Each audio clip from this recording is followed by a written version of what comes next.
Yeah, Francis Collins from Cohasset. One of the things that I've noticed over the years is the Republicans, they stand united in what they say, their message comes across. And one of the things that really rankles me is that year after year I hear about the tax and spend Democrats. And I keep looking at the deficits and I keep looking at the graphs. And it seems to me that the biggest spenders are the Republicans. Why we need to come out with a common message. You know, I recall when Governor Dukakis was made fun of for being in a tank when he was running for president, and George Bush, the senior, held up a bottle of Boston Harbor water, saying, "This is the dirtiest harbor in the country." Nobody ever came back and said, "Yes, but your administration wouldn't give us some money to help clean it up." We never rebut. We never put out a common front to tell these people what it is. And blow these misconceptions and these myths, if you will, out of the water. You know, basically, I think most Democrats that I know are socially liberal and fiscally conservative, and I think most working people, that's the ethic that they look to, and they look to their leaders to demonstrate and to speak to. We're not hearing it.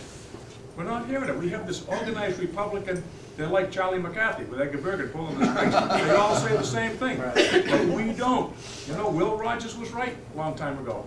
What did he say? I don't belong to an organized party. I'm a Democrat.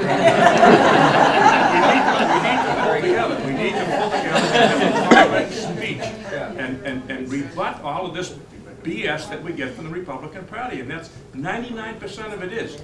They have some serious concerns, same as we do, but most of what they say is so canned and so concerted that you're just harassed with a barrage of what they say. So, you know, we need to think about it. No, I think you're right, and I think we need to be able to communicate it to people at all different levels, and we've got to be disciplined on our message. And I consider myself kind of coming from a community where I'm from, my family, kind of a lunch bucket Democrat, if you will, and it's about jobs, about education, about healthcare, kind of the basic things that allow people to work their way up, you know, the economic ladder. And you know, I think the governor's story is much the same, and we've got to get out and communicate it. But it's also being aggressive.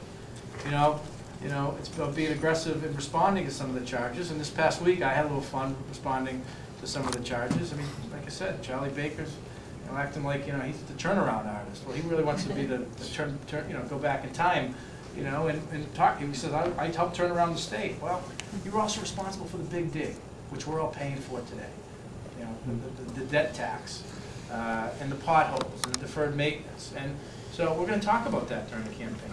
He says he turned around Harvard Pilgrim. He did it by raising premiums and with a government bailout. A corporate bailout before they were even in vogue.